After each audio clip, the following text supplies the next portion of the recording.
Hey, just a couple notes before this episode. The first note, if you're hearing this, this is on the public feed. You are getting the preview version of the episode. If you want the full premium version of the episode, go to patreon.com/Duckfeed.tv. $5 a month gets you access to full Watch Out for Fireballs, the show Bonfireside Chat, extra episodes of Abject Suffering, the show Unfilmable, and much more. So go ahead and check that out if you would like. The second note is that we forgot to mention the bonus levels in this game. There are super cool bonus levels where you play through the old original Wolfenstein 3D levels in the new engine. They're amazing. And just totally forgot them. They're not kind of part of the plot content, and it's a long episode, as you'll see. The full episode is a long episode. So we were kind of focused on the plot, but we forgot that. So we do know about them. They're super cool. I love them. And I just wanted to make sure you knew that we knew. So again, if you want to hear that full episode, it's patreon.com/DuckFeedTV, and consider supporting us. Thanks.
My name is Gary Butterfield. My name is Cole Ross.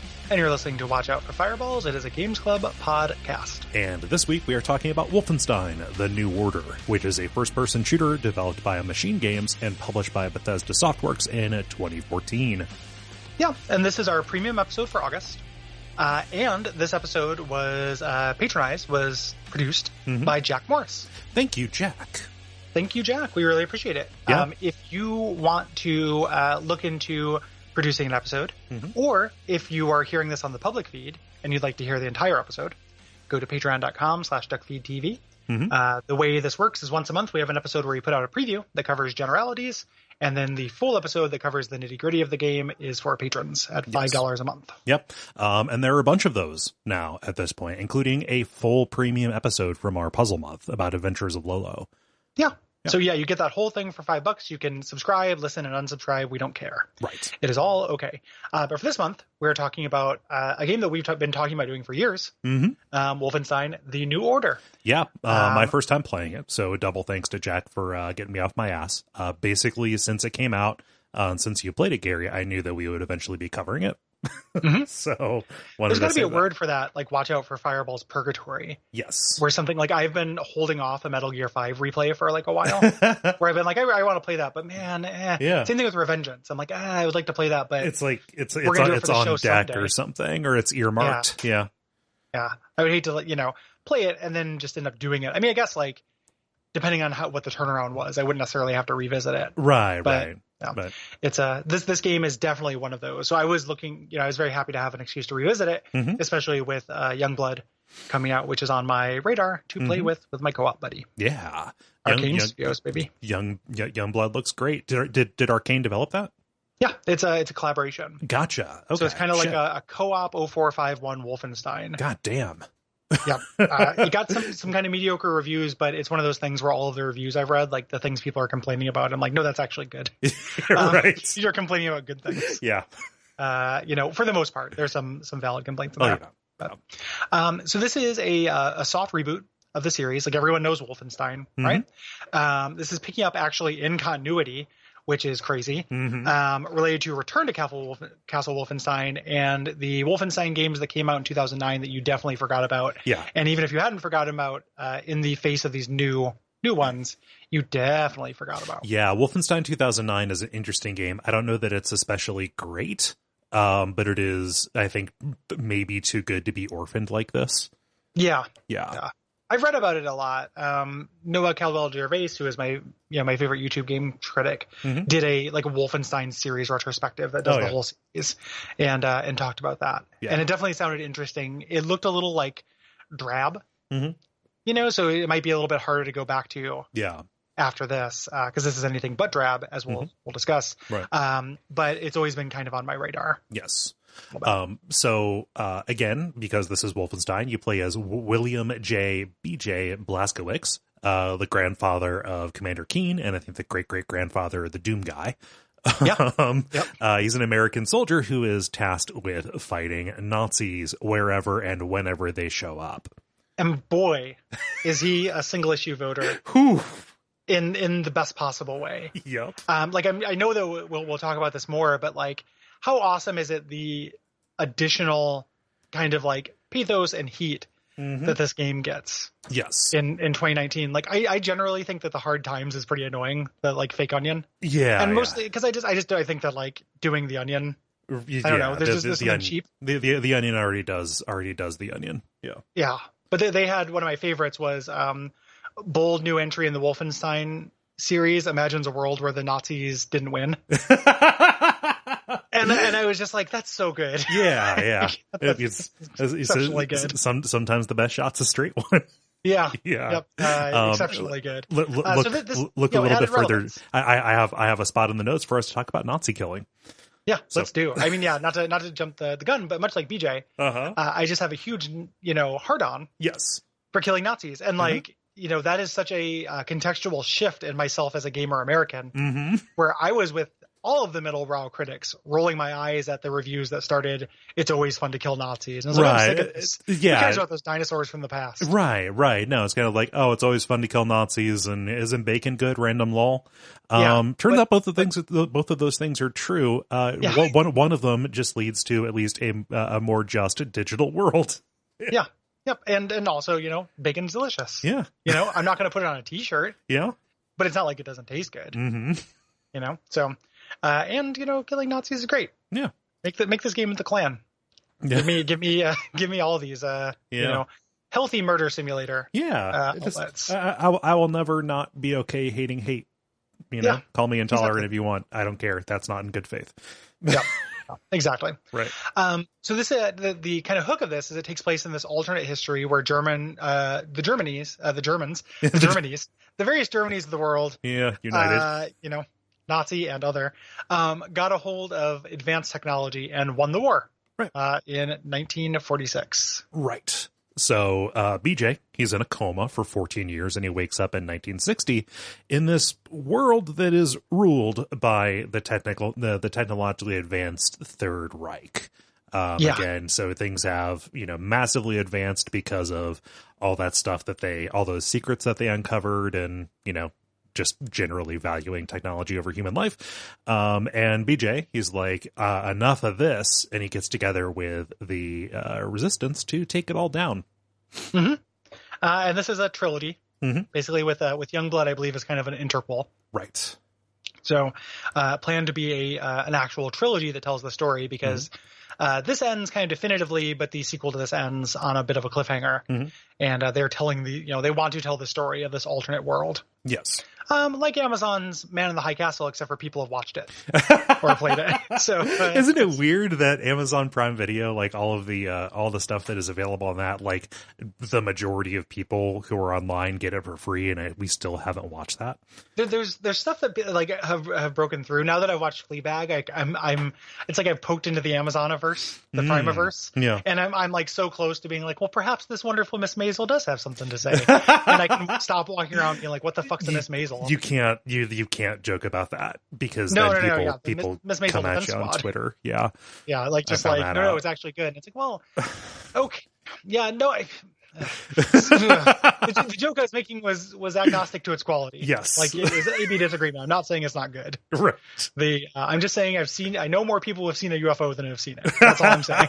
So it doesn't mean that's not good. But it's similar to the Philip K. Dick story, and that series. It imagines a world run by the Nazis. This is a little bit different because it is incredibly pulpy. You do have Yes. the crazy technology. There's not so much of the occult stuff in this. That's more in the new blood. Yes.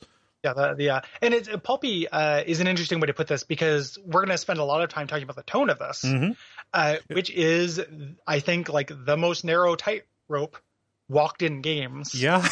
Right? Like this is amazing. Yeah. Like what this pulls off, and the kind of, like, if you've never played it, we're going to describe things in this episode that are going to seem outlandish, and you're just going to have to believe us when we say, no, it actually kind of lands it. It's like, yes, you take out a concentration camp and a mech, but it's awesome, and it's like the most respectful, like destroying and liberating a concentration camp and a mech that I can imagine, or I couldn't imagine before this. Yeah. Like I could not imagine that having the solemn, dignified, triumphant, like cocktail of emotions that it does in this game.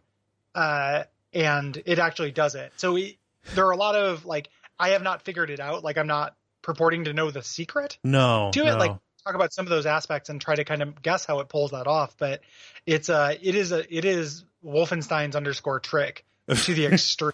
It is, I do not know how to describe how they managed to be so pitch perfect with it either. It is unexpected that something so unsubtle on its face could be so deft.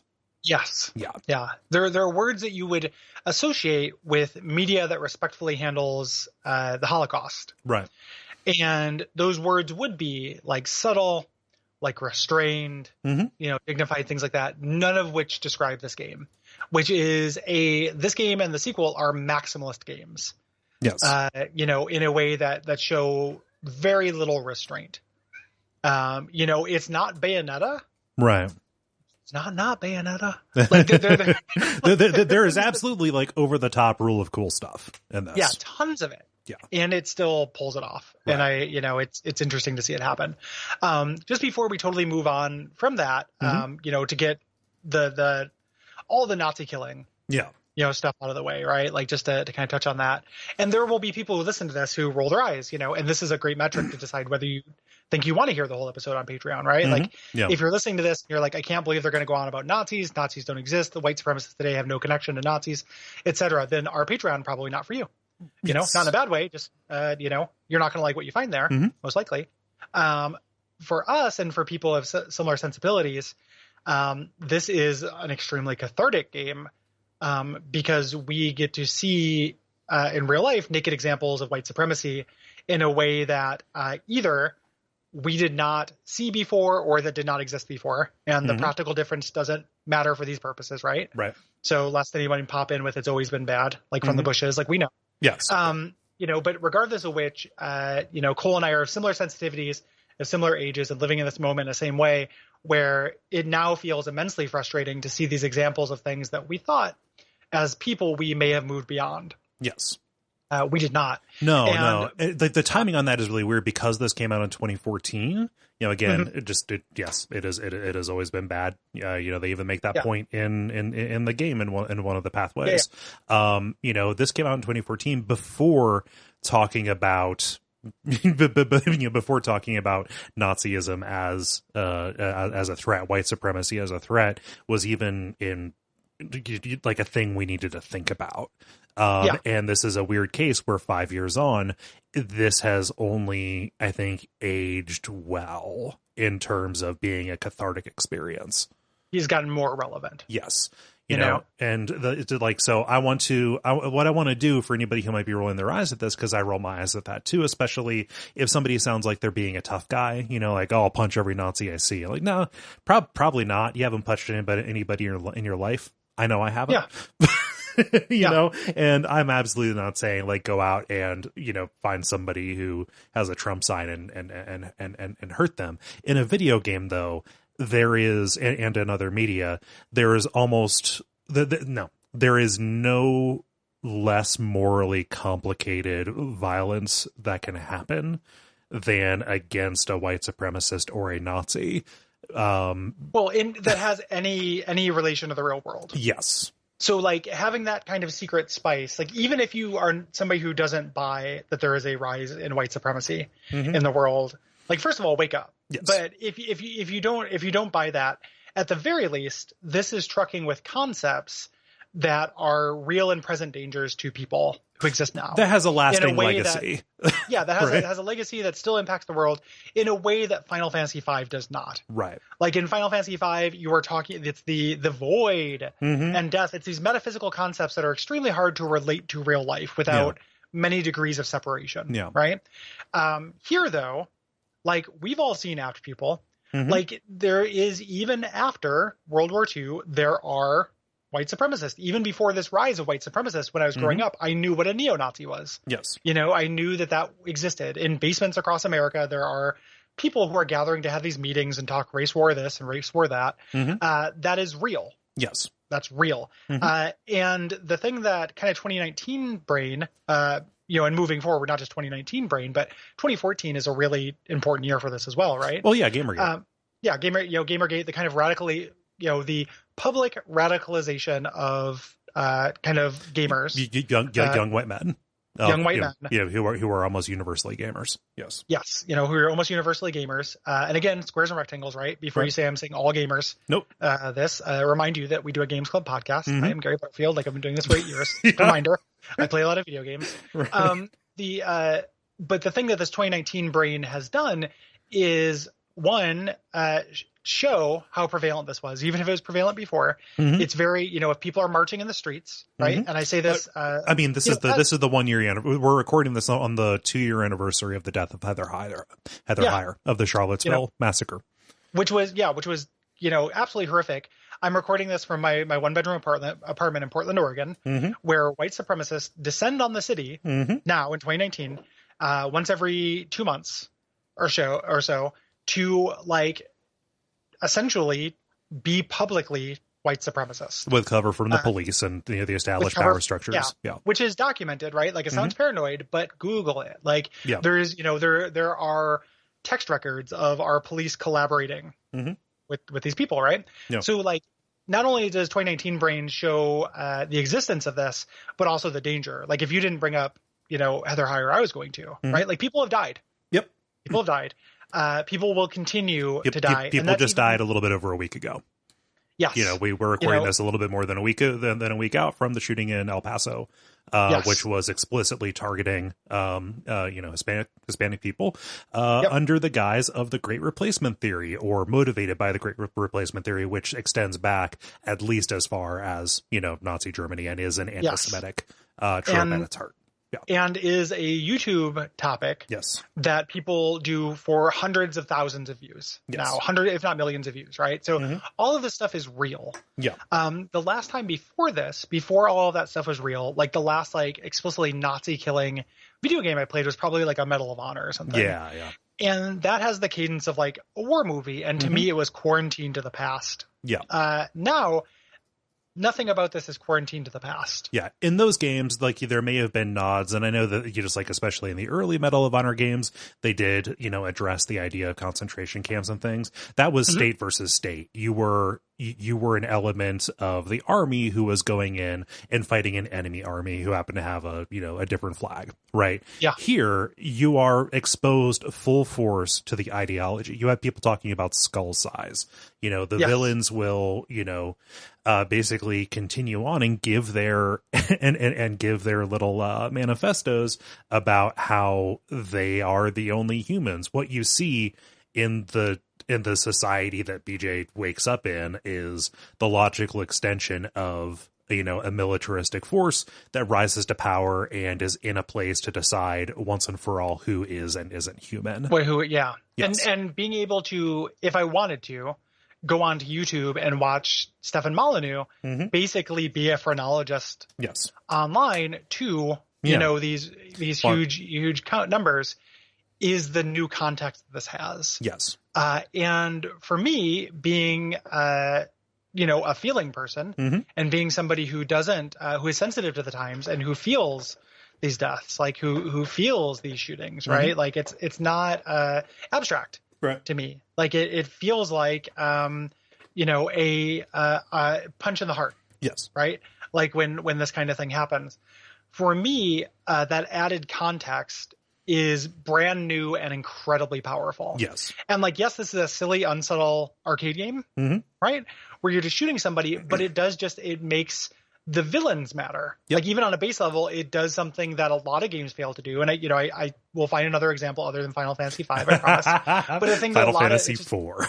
Final Fantasy IV, right? Zero Miss, right? Right. Like, just to pick a, but just because we've recently done it. Yeah. Just chooses a villain that is just relevant. Yeah. Relevant to my life, relevant to my experience in a way that is emotionally key. A good and resonant villain is one of the biggest assets that a narrative game can have. This has them. Yeah, if not the biggest. Yes. Because it is the thing by nature of a video game. Like a video game, in a very reductive definition of a video game, is it's a set of obstacles set in front of you that you are meant to overcome. The thing, since your verb is to overcome in a video game, the thing you're overcoming really matters. Yeah. Like the thing you jump over matters. And in some ways, it is the most important thing. Right. So playing this, again, was a cathartic experience. And lest anybody misunderstand me, not advocating that somebody do this in real life. I do not spare tears for a white supremacist who gets punched at a rally or whatever. Yeah. There was a good tweet recently. I'm sorry that I don't have it up, so I can't cite it. But any sympathy that you extend to a fascist is a waste and an insult to everybody that they have hurt or will hurt. Yeah. But playing this was extremely cathartic insofar as it was there was no sense of reservation about how good it felt to engage with the shooting in this. Does that make me, does that sound psychopathic laid out just saying it free of context? Yeah. But in the context, kind of though, it sounds psychopathic if you are, most games have shooting at them. Yeah, it sounds like a lot of people we play through most games. Most people play through most games, not everyone, without questioning the shooting. Yes. In it, questioning the violence in it. This gives you a pass not to. Yes. Like, even though most of the time I wouldn't, I play Doom without thinking about the shooting. Yeah. I play a lot of games without thinking about the shooting. I play XCOM without thinking about the shooting. I play Shadowrun without thinking of the shooting. I don't think about the shooting a lot of the times. This gives you a pass to. Yeah. If you decide to think about it, you're only going to come out ahead because these are unquestionable real evils. The people. And they do things to humanize some of them. Right? Like some of them have talk about what they're going to do after work and everything. And one of the messages of the game that gives you a greater pass is that these people who are cogs in the machine are doing so much harm. Yes. That it is, they gotta go. At some point, we talked about this a lot when we talked about politics in general. The switch from a context-free stance that all violence is bad. Yes. To some people gotta go. Is something that was a painful transition for both of us, but is real, and I feel comfortable where we're at. Yeah. And, for me, that is not, again, I've not punched anybody in my life. Probably not going to do it unless I'm called to. And there is probably a conversation, there is a conversation to be had, an organization that we support, Duck Bundle 2 proceeds for that have gone to Life After Hate. Which provides a support structure and finds specific people to help deprogram them. They are a resource for people who are involved in hate organizations to go to. What I don't want people to hear is for us to say, oh, generally as a blanket stance,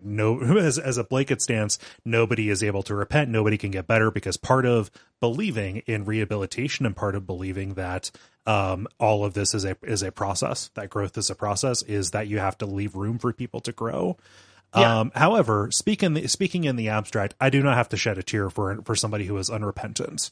No. And it is not for me to decide who is and is not repentant. You can support the idea of rehabilitation without crying over, the fictional Nazis that you're killing. Yeah, in the game, it's not for you to decide. Yeah. But in the game, in the fiction, none of these people are repentant. Right. Yes. It's not like, whoa, maybe some of these characters are actually innocent. We just don't know. Right. Right. The video game presents them as, they were written. They don't exist. They were written in as a way. Yeah. And one of the things I really like about the series and its deft handling is in the sequel, which I'm sure we'll get to eventually. Yeah. There is a character who was born, even in this game, actually, there's a character who was born a Nazi who does repent. Like it actually does show that. Yes. As a possibility Yeah. of this. And it's something we both firmly believe in real life. And that plays into like, a wider like kind of discussion about cancel culture and all of that jazz, which we, this is a podcast about video games. The, so it doesn't, it doesn't necessarily have a place here, but this, I think, I'm not going to shed any tears. I am way into the feeling of who you are killing in this game. I took a lot of pleasure in every death, and I don't feel bad about it. Yeah, because some people got to go, and this is has a real life corollary. So, as an escapist kind of fantasy, this is in my mind, a healthy escapist fantasy that serves a pertinent and kind of relevant purpose to the current times. Yes. In a lot of ways, I am happy I didn't play this in 2014, even though it is amazing. Coming to this in this particular time, I feel like it has ripened. I feel it feels a little bit more like I have. I got more emotional appreciation out of this, not just the violence, but the overall presentation and the general triumph that you have against these people, than I would have 5 years ago. Yeah. When this would have felt more fantastical to me, when it would have felt, when it would have felt like it was separate of context. Yeah. Yeah. It's aged well. Yeah. Which is interesting because the skeleton it hangs on is very much like stage, set piece, stealth until it isn't shooter, like cinematic corridor shooter, basically. Like this is the nuts and bolts of this are pretty standard. Yes. And you would expect that. We're going to talk about the ways that this works, though, that it feels more than bog standard. And one of the big ways that this that they achieve that is in the feel, which makes sense when you realize that this is made by people who left Starbreeze, the developer of the Chronicles of Riddick games and The Darkness. They nailed the kinetics really well, in addition to the world design, but we'll talk about that later. Yeah, it is a very good version of that conventional stage and set piece cinematic shooter. Like we're doing Half-Life 2 next month, right? Yes. So when I say standard shooter, by no means should that be damning because the ceiling for that's extremely high. Yes. So this does not have the 2-weapon problem, the Halo issue, right? It also does not have health that automatically regenerates, which encourages passivity. We talked about that before. Sometimes that can be good. I think right? we talked about it a lot when we hit COD4. If we didn't hit it in COD4, we hit it in BioShock Infinite, or we hit it in Halo ODST, which does not have that everything regenerate system. But we have mentioned before how that does encourage you to turtle up as opposed to fighting forward to find new pickups. And this game has a few different mechanics for fighting forward. We'll talk about the principal one later, like one of the big innovations of this game. So health regenerates up to a certain break point. Yes. In this game. So it's kind of like splits the difference. If you do get hit and you manage to find cover quickly, that is to your advantage. But your health will only recover up to those breakpoints. Right. Either 20, 40, 60, kind of on the 20s. Yes. So you're never just stuck with 1 HP. You're never 1 hit away from dying if you wait a second. But if you want to get 2 hits away from dying or 3 hits away from dying, you need to go out in the world. You need to find health and armor, and as well as ammo. From dead enemies and out in the world. Yes. I feel like they solved it, Gary. Yeah. It's really good. This is such a good compromise that does encourage those dramatic moments where you find the pickup or you find the new ammo that lets you swing the battle in a moment. I'm looking for that drama in this kind of combat. It's really good. Yeah. I think as far as solving health in general, I think Doom got a little closer. Yes. To it. I really like the glory kill system. This doesn't quite do that, but this is a really great articulation of it. Yeah. I like this more than just straight health pickups. I like it more than straight regenerating HP. It is a really, really good way, and it lends itself to the world and the kind of mostly shooter but some exploration based design. The game has. And I think about this centering on the character of BJ Blazkowicz. He is incredibly tough, that is one of the primary adjectives you would use to describe him, but he is not superhuman. If he was somebody who could just seal up all of his wounds like Wolverine by waiting a minute, that would suck. It would undersell a lot of the drama, right? Yes, part of I think that ties into the real stakes that the game has. You can't make one person just be able to be a one-man army against the Nazis with no risk. Right. Like, yes, you end up being that, but one of the other, so between the health system and the kind of the lethality, and then also the fact that this is at all points a collaboration, like you're introduced to your teammates who all have a big part in this. Yeah. It kind of tells you that, like, yes, one person is not going to face a threat this big. Right. Yeah. So this game has some stealth elements, but they're pretty simple. However, it does rely on them pretty frequently in terms of opening the encounters. And I never got tired of this rhythm, really, in the way that they pull it off. The thing they do, and this, I'm sure this is jumping to a forward point, but I'm going to take it anyway, is that the game presents you with a choice. And I didn't notice this until this playthrough, or the second playthrough. Many times presents you with a binary choice, which is you get into an area. There's a system where there are commanders who will radio reinforcements. These encourage stealth because if you take them out first, then you just have a handful of Nazis to deal with, no reinforcements. But oftentimes in the vestibule of these areas, there are also enough health pickups to go into overcharge. Right. This game has this overcharge system where any health above 100 will slowly drain, but you can go quite a bit over your max. So at that point, the game is telling you, which way do you want to take this? If you like the stealth, if you're engaging with the stealth, if you're good at the stealth, if you want to play the stealth, you can do that. You can go in with your comparably fragile beach and go through and kill the commander and then take out the Nazis. If you want to just pick up all that health and rush in, do it. Yep. And that extra health will insulate you against the consequences of your recklessness. In a way that's like really elegant. Yes. Like it can first feel like, oh, you have to engage with the stealth. And when you fuck up, your penalty is that you get these extra units that come in. But really it is, that, yes, that happens. Right. But you can also run back to that vestibule and get that health to recharge your health. Like you're well prepared to take almost every encounter in multiple ways. Yes. Between those kind of two different modes and making stealth like fun when it fails.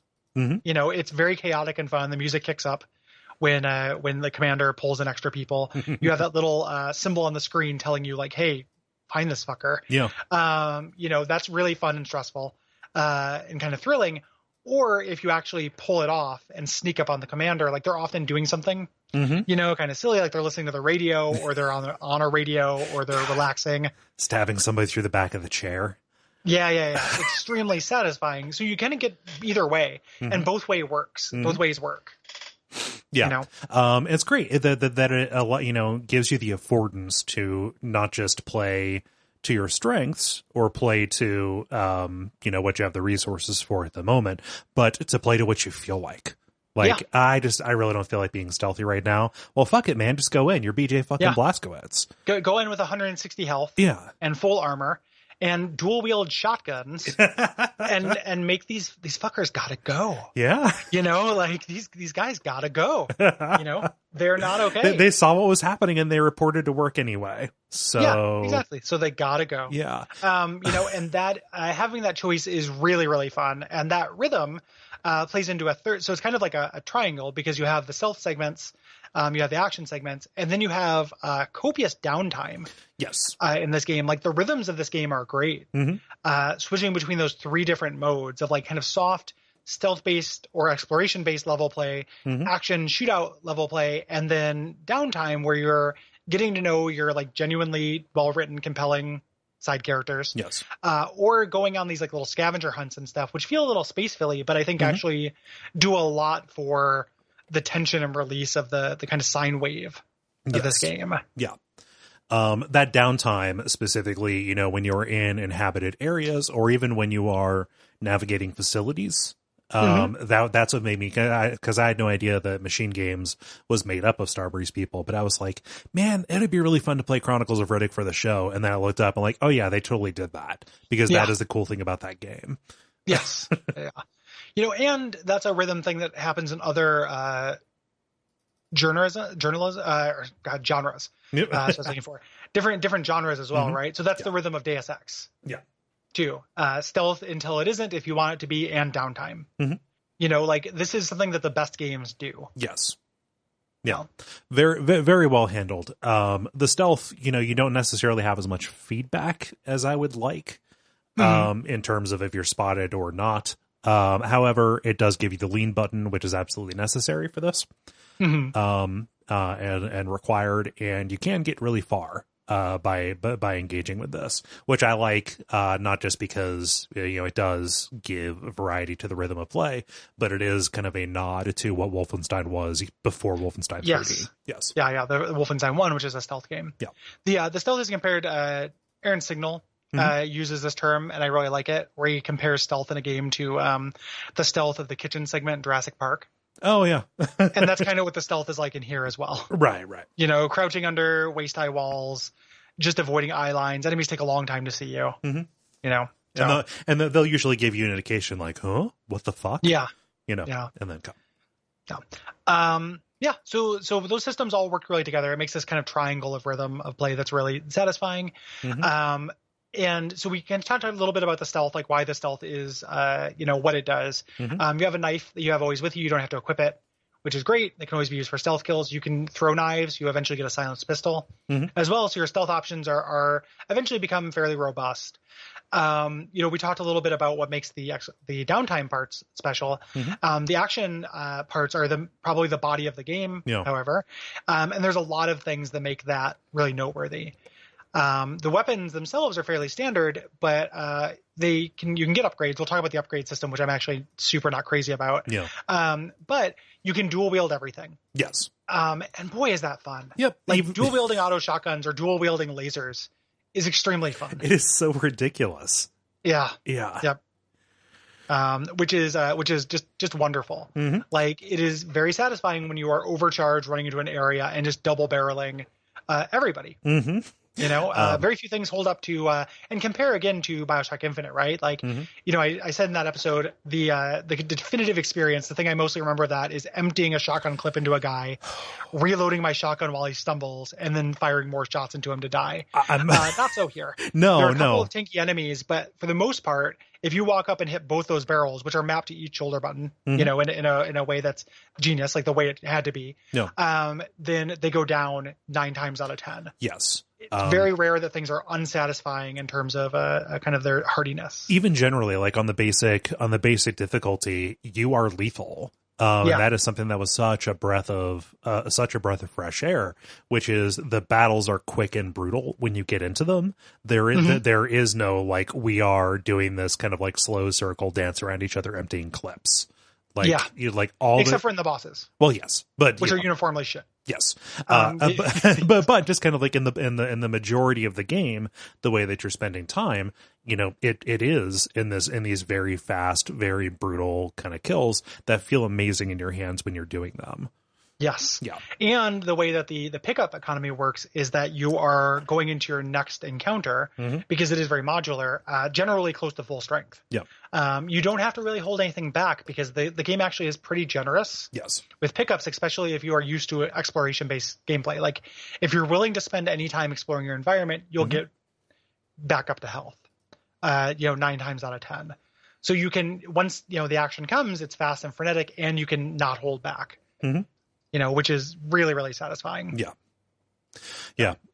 So, I mean, we can talk about the weapon upgrades here, because I don't know that I have them later.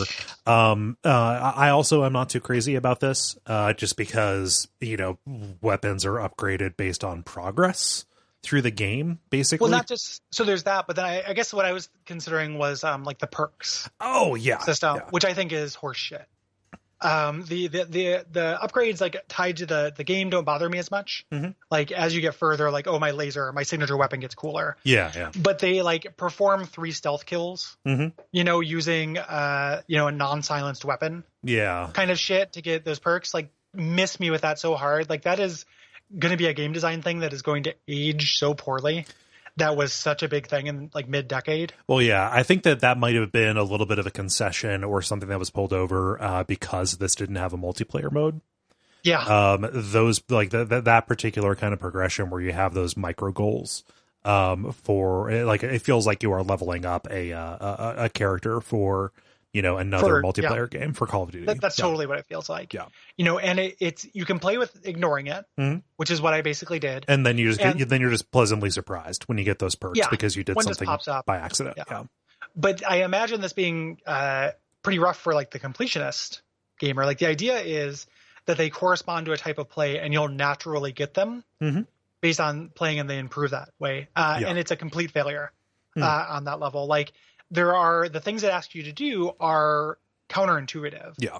Like contrast with the achievements in something like Into the Breach, which teach you how to play. Right. In the New Order, it's things like kill, 5 enemies while not letting off the fire button. Right. And like that's a artificial conceit. Like you kind of have to make that happen. Yeah. Because the game up until this point is training you to conserve ammo. Because it's a shooter, right? Source video games. And then or things like kill people while sliding. Not a useful move. No. Like you have to slide during a couple of scripted this isn't fear. So yeah, totally. Like I forgot that existed. It's not Dishonored. Like it's not. It's not a game where you use that really. So like kill 4 enemies while sliding or whatever to get this perk is just silly. Yeah. They encourage it's not telling you how to play. It's encouraging you to play in a non-intuitive way to get these perks that are also frankly underwhelming. Yeah. And it just feels so grafted on. Yeah. Like I forgot that between plays, I totally forgot that it existed. And then in this time, like when the tutorial came up, I'm like, oh yeah. And then I was like flipping through them. I'm like, I'm not going to do any of this. Like I'm literally not going to engage with the system at all. Yeah. I didn't the first time. And I'm not going to do it this time and I'll be fine. None of them seemed especially overpowered or strictly necessary, which is nice. So. Yeah. It is good that it is optional. Yeah. It's just, I can imagine the achievement hunting gamer, like playing this and just being like, oh, I got to grind out a few more grenade kills where I kill somebody by throwing a grenade around a corner, like to get a little ding, like feel good sound. Yeah. That's a bummer. And to contrast that model, consider how much praise we heaped on this game for bending to you and your preference in terms of how to approach these, to have a system that requires you to bend to it. Yes. It feels like something that works against a strength of the game, a more important strength of the game. Yeah, it's optional, but largely superfluous and shitty. Yes. And that's, again, my experience. Like, I don't think it really works. If you had a lot of fun hunting those down, I would never take that away from you. I found it to be superfluous. Yeah, I looked at that and I was like, oh, those would be cool to get by accident, but I in no way decided to modify my tactics because I didn't feel like spending that much time in the menu, honestly. Yeah, well, that too, yeah. Like near the end of the game, I think I had like 4. Like I got out of 16. Like I did not get very many of them. Maybe more than 16, but I think I only got like 4 or 5. Yeah. I did not get very many of them. When talking about the weapon upgrades, just when you reach a certain level and pick up a certain thing, you get additional firing modes for different weapons. We can talk about those when we find them for the first time. The biggest deal for that is the unique weapon for the game, which is the laser Kraftwerk, your laser gun. This starts out as a cutting tool that lets you cut through particular barriers. First chain link fences, and then just a little bit thicker metal, like marginally thicker metal. But over the course of the game, it goes from being very situational and just kind of a pain to use because of its limited energy capacity to basically being the railgun from Quake 3. Yeah, very powerful. Yeah. Very powerful gun that eventually will reload ammo on its own. And I love, shooters all have like a signature weapon, or a lot of times they do, right? Yeah. So like gravity gun, portal gun, when eventually someday we'll do Prey, the goo gun. Right. In that, like there's or glue gun. There's a lot of signature weapons. This one is a pretty good one. The kinesthetics on even just the cutting function of it are really appealing. Yeah, because you're drawing your own. Yeah. Yeah, you draw a hole in a thing. And that's just really satisfying and cool. Like it feels like a trick. It feels like a clever little design trick. Yeah. My only problem with that was it required you to do it so infrequently that I would get to what felt like a dead end and be frustrated and then realize, oh, I'm just totally not looking for those barriers that I need to cut through. Yeah. It's they tend to signal them with like hazard colors, but they don't always, if you haven't been looking at those, then and they it's also like just a little bit of an inventory tax that you have to switch to a different mode do it. It's like a quick press, but it's just like, super, super mild friction. Mm-hmm. For the most part, I use this as a weapon. Yeah. And it's a great opening gambit because it is, it reloads itself eventually. But even before then, there tend to be reload stations anywhere where you need it. Mm-hmm. So starting off with this as kind of an alpha strike thing and then switching to less damaging, closer quarters weapons. Alpha strike. Yeah, alpha strike. That's actual. I'm not talking about that because I'm a Navy SEAL. I'm talking about it because my friend Levi described that as a thing in games. Okay. Where it's like when you whoever gets in first wins. Yeah. So I didn't exactly use it correctly, but I also am trying to hide the fact that I was a Navy SEAL. Oh, okay. So I'm kind of torn between those two things. Like I don't basically because of the government, I can't tell everybody. Right. No, that I was a Navy you've SEAL already said too much. Yeah, it was more of a Navy sea lion or a Navy walrus. Like quite honestly, it was a lot of like sunning myself on a beach and making like honking noises to support the troops. I was kind of like the Bob Hope of Navy SEALs. Yeah, you're a mascot, really. Yeah, like, they send in this clown SEAL. Say, here comes the nurse shark. And just to go save, and perhaps mildly amuse all of our fighting men with, anecdotes about Metroid Prime, until I put them into a rage and then they go and kill our enemies, thinking that they also think that about Metroid Prime. Mm-hmm. Yeah. So nobody tell. If you're listening to this, you've entered into a tontine where the last surviving person can tell the government that why'd you spill your beans about being a Navy SEAL. Yeah, I would usually say opening gambit, but yeah, I just you said that like it was not going to be remarked upon, and I needed to punish you for that. No, it's quite all right. As a Navy SEAL, I'm used to punishment. It was one of the first things that happened in training. I can't tell you how many 20s I gave. Yeah. It was the Sarge was tough but fair. Honestly, I'm really thankful because he made me what I am. Oh yeah, today. No. If you think I'm a good podcaster, it's largely thanks to Sarge. Oh, you were hardened in the crucible, my friend. Yeah. Large Sarge sent me, and just to the podcaster I am today, the podcasting Navy SEAL.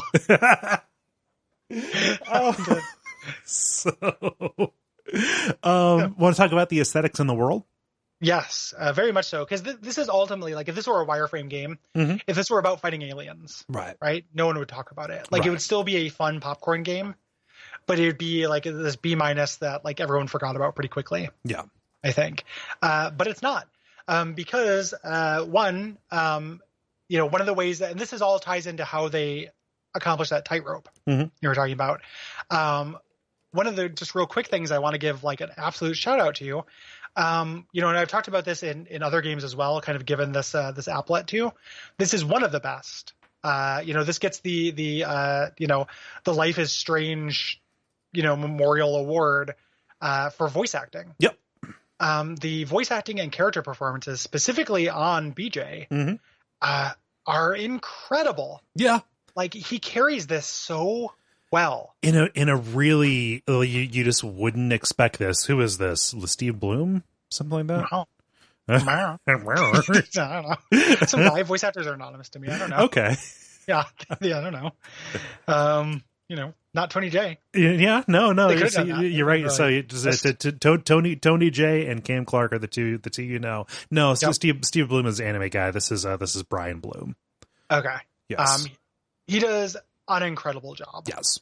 Of selling just an immense amount of pathos in this character that shouldn't work. Right. When they talked about, so in the development of this, the studio generally is more comfortable with anti-heroes. They, and Bethesda was pretty much like, yeah, we would really rather you play this kind of straight. They managed to make him, an interesting, unanimous hero, right? Yes. Where just kind of everything about him really is a virtue, except for his short temper. But even that is put in service to really to really good ends. And yeah, the way that he relates to the other characters, and his the animation on him, like just the actual like acting that was done softness by in his the eyes. Yes, the softness in his eyes is such a huge deal for this. Yeah. And you would expect like, okay, yeah, like maybe he, like we just need a guy who knows how to yell real loud, in combat or whatever. He doesn't really do that. It's more about his like Southwest Texas kind of gruff drawl. Yeah, it's really, really good and understated again in an unexpected way for a game that on the whole is as unsubtle as it is. Yeah, is anything but understated. And it's not just the voice performance. The voice performance does it, but the words they're giving him. Yes. Also it's a really well written game on a line by line basis. Like I'm sure that there are critiques of the plotting of this game that are relevant. But on a line by line basis, the dialogue is very sharp.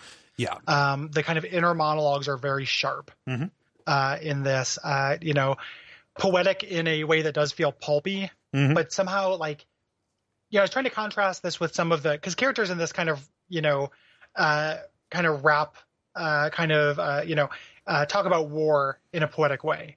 Right. And I was trying to contrast this with Kojima, who is the other developer who makes a lot of characters who talk about war in a poetic way, and why I think this works so much better for me. Quantity. It's literally it. Like this game knows how to say a lot with a little. Yeah. Like BJ, the character, can have something happen and just kind of say a line that is very sad and succinct and gets across a lot. Yeah. Without saying every possible thought the developer has about war. Yeah, without being a conduit for an essay. Yes. Yeah. No characters do that in this game. The times where characters monologue in this game, it is done through dialogue.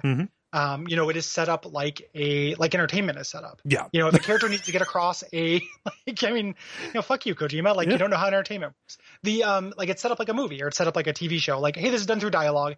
To a character challenges another character on an idea. And then they are given the opportunity to be a mouthpiece for that idea after kind of having like a platonic dialogue. Yes. Back and forth about it, as opposed to a character literally monologuing and everyone politely listening because they're weird robots. Yes. It feels natural. It feels like a story. And they do present some different ideas, right? During this, it's never like maybe the Nazis were right, but there is a lot like that idea that we talked about, it's a naive of Gary and Cole when we say things like, oh man, things have gotten really bad because it has always been bad. Right. That idea is expressed in this game. And it's done through a character that is a mouthpiece for that idea, but it's done through dialogue. It's done through characterization. It's done through backstory. It's not done through a huge text dump of a character's reading a monologue. Right. It is done through characters with two different worldviews and experiences, who like and respect each other, having that moment of friction. It is exposed through collision, which is where that stuff should come out. It should never come out with a lot of room or free of, let's just say structural context. Yes. Yeah. And this is something that the sequel does beautifully. Like the sequel to this game, which I hope you played sometime, Cole. It'll probably be a couple of years before we hit it. But right. No, I have a lot of appetite left for this. Yeah. So it's similarly short, and it is. I think that overall, this is maybe a better shooter than that game, but that game has set pieces and story stuff, all that stuff that you love. Yeah. Is done really well in the sequel as well. That kind of thing, to frame this positively, not just in contrast to how bad it can be done, even for other games that do that express ideas through dialogue and express games like a story expresses, ideas. This is a great articulation of it. Yes. Characters are well sketched, beautifully performed, represent interesting and ideas that I have a lot of compassion for and I have a lot of understanding for. And it does a good job of exploring different attitudes that can happen in this scenario. Yes. There is the character that used to be a Nazi who reformed. That is represented. Yeah. Your allies are presented incredibly humanely. And humanity, or just, a general humaneness, is a huge value that I have in any kind of work, especially one that is dealing with, ideas as important as this, social constructs as important as this does.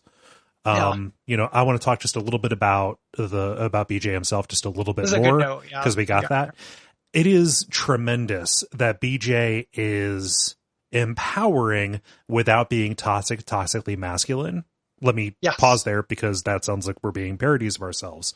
Consider all the ways that this could go wrong, where you could say, my name's BJ Blazkowicz and I fuck and I kill. You could be Duke Nukem. Yeah.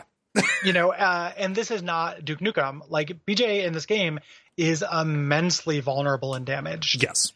And not, not to the degree, it's not Hellblade.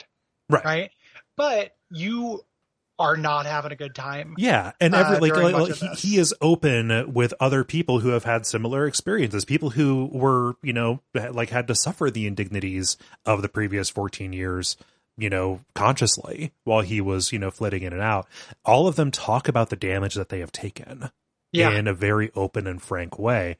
BJ himself too, just in a very frank way, saying like, "Oh yeah, bad dreams." Exactly. Flashbacks, all that. Yeah, can't sleep, flashbacks, PTSD, essentially. Yeah. And he's such a potent cocktail of these emotions because the secret sauce to any kind of bad emotion shake, I think, is guilt. Mm-hmm. And BJ has that. Yeah. Partly through a narrative construct that happens at the end of the prologue, and partly just because he was out for 14 years. Yeah. So a lot of things happened not under his watch. Yeah. And that yearning to kind of make good and kind of just fix a problem. Yeah. Is really relatable and a really human desire. Yeah. So that he embodies really well. Again, hitting that tightrope. There's nothing about BJ that says, okay, all these action things that you're taking part in that are incredibly fun or implausible. Like it makes sense that he is this soldier, but like when it is time for story BJ, he is very relatable and very 3-dimensional in a way that does not actually like reinforce anything negative. Yeah. There's no overt like sexism from him, and I say that to cover my ass in case there's a Medium post I haven't read. There. Yeah. But there's like no overt sexism. There's not that masculine, like he is not a masculine icon, in terms of traditional forms of masculinity, even though he's a super tough guy. Yeah. And I love that about him because I think that like a 201 level lesson in feminism is that, hey, toxic masculinity. Like, if you're out there and you're like, oh, there's no such thing, you're just saying all men are bad, you're a victim of this too. Yeah, yeah. Like, me being, if I was upset in school and not being able to show that is a function of this societal construct of which I am a victim of as well. Yes. Me holding back emotions in general or holding back sadness specifically is an injustice, is a human thing that I should be able to do and that I was taught not to do. Because of this damaging social construct. Yeah. Feminism, and, I understand people might bristle at that word, when performed and, with intention is not just an individual indictment that is used as a weapon to make you in particular feel bad. The notional person who is hearing this and bristling at it. Yeah. It is a systemic critique, right? Yes. And it is not. This is more complicated than women good, men bad. Yes, like that has never been the message. I think people who don't like feminism don't understand it. Yeah, without exception. Right. Like it's just the either or it's rooted in misogyny. It's one or the other though. Like there's not a defensible alternative like refutation to feminism that holds any water whatsoever. Yeah, like it's either based on a misunderstanding of the thing or it's based in like a hate. Yeah. BJ comes by, like this is something I understand is related to the sequel very well, but he comes by his righteous hatred of hate very, very honestly. Yeah. And it is kind of just straight up portrayed that this is part of who he is to reject and fight against this. Reject and fight against the white, the supremacy, right? Yep. Yep. And the other characters as well can't be kind of understated. Yes. How each of them, none of them get as much development as BJ gets, but all of them are well characterized. Nobody is gratuitous. Yeah. Nothing is not to a purpose. Right. That is put out there. They all represent something. Yeah. In a way that is just uncommon, and especially uncommon for a popcorn shooter. Yes. Again, this is the skeleton of this is a popcorn arcade shooting game. Yep. And there's an element of this that feels uncommonly generous in the same way that Spec Ops did. Yeah. It's a very different game than Spec Ops, but the idea that like, yes, this is just a shooter. You don't have we have been conditioned to not expect all your characters to be this well developed or this 3-dimensional, and they decided to do it. Yeah. We have been conditioned not to expect a dynamic range in how you can feel about this particular stuff. I did not expect this game to elicit as much pathos as it does. I did not expect it to be as funny as it is. Yeah, it's both. Yeah. Again, that tightrope. Yeah. and the way they do that is through kind of pitch perfect writing and pitch perfect performances. Yeah. In relation to this, at the very least. Yeah. The world design itself is actually incredible on its own, not just the level design, but just kind of this alternate history. Yeah. The way that levels communicate what this world would look like, down to little, so architectural details, world building details, like what happened in Africa, what happened to England, what happened to these different allies, what happened to America, etc. Yeah. They get into more of that in the sequel. Which takes place in America. There's also newspaper clippings that are presented really smartly, kind of non-chronologically. Yeah. In your base, your characters are clipping these. So you can kind of keep an eye on the times. And these are actually good video game ephemera. These are interesting to read as little snapshots of alternate history. And were consistently really interesting. Yeah. It shows a very thorough approach to what the consequences of this might be. And playing this, I found myself like, oh man, like, wouldn't it be really great to play a campaign that was set in Northern Africa? Yeah. Right. Just like they were describing the stuff that happened elsewhere. Like, fuck, man, BJ's got to go. He's got to go to all these places. Exactly. All of this could be interesting. Yep. They've all got to go. There's Nazis there. Yeah. They gotta go. The Nazi kind of takeover extends to like a cultural takeover as well. And one of the collectibles in this game that I think is really clever are these German pop songs, recordings of pop songs. Yeah. I don't think these are original. I think these are covers. Some of them are covers. The majority of them are, I believe, just like style parodies almost. Yeah. So you end up with you end up with ones that are, like just a German version of House of the Rising Sun, which has a polka backing for some reason because Germany.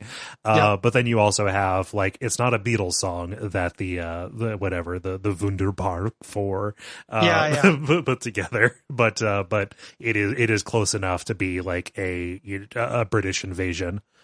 Which is very funny in this context. The idea of a British invasion into Germany. The German invasion. Yeah. That stuff is really clever. Again, BioShock Infinite, right? Shades of that. Like the kind of cultural side of the proliferation of these ideas is really interesting. Yeah. Not a lot of games have done stuff with that. Right. So fun. Fun. And you go in your little collectibles menu and listen to it. Yes. Pretty fun. So do we have anything we want to say before we get to the development side of this? No, I think that's basically the world stuff. Yeah. But it plays into that kind of hybrid nature of this as being a corridor shooter and an exploration based shooter in a really clever way. Like you are rewarded for exploring these areas, not just in terms of finding these collectibles, but also seeing those little details. Yeah.